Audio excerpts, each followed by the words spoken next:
نحمده ونصلي على رسول كريم أما بعد فأعوذ بالله من الشيطان الرجيم بسم الله الرحمن الرحيم وقل جاء الحق وزهق الباطل إن الباطل كان زهوقا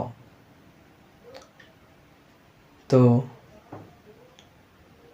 সত্য সত্যই থাকবে, মিথ্যা বিলুপ্তি হবে এবং মিথ্যা বিলুপ্তি হওয়ারই কথা।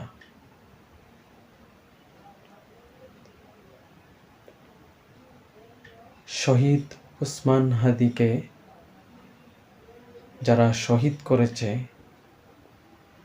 তাদেরকে অতি বিলম্বে গ্রেফতার করে আইনের আওতায় আনা হোক।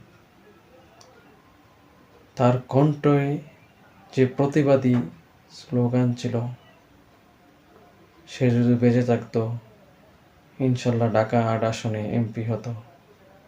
আর ওইখানে চাঁদাবাজি, টেন্ডারবাজি, সুদ এবং ঘুষ এর নির্মূল করে ছাড়ত শহীদ উসমান হাদি। এবং তার একটি সন্তান রয়েছে, তার স্ত্রী রয়েছে।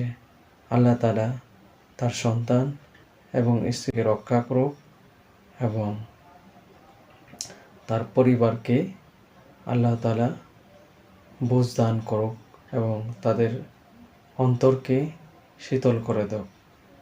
আর যেন কোনো উসমান হাদি শহীদ না হয়, অত্যাচারী না হয়, সেই জন্য দেশের যুবসভা সবাই এক বাক্যে প্রতিরোধ আন্দোলন গড়ে তুলুন স্বৈরাচারী হাসিনা ও তার গুন্ডা পান্ডাদের বিরুদ্ধে।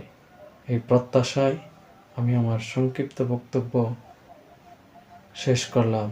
আসসালামু আলাইকুম রহমতুল্লাহি ওয়া বারাকাতুহু। বাংলাদেশ জিন্দাবাদ, ইনকিলাব জিন্দাবাদ।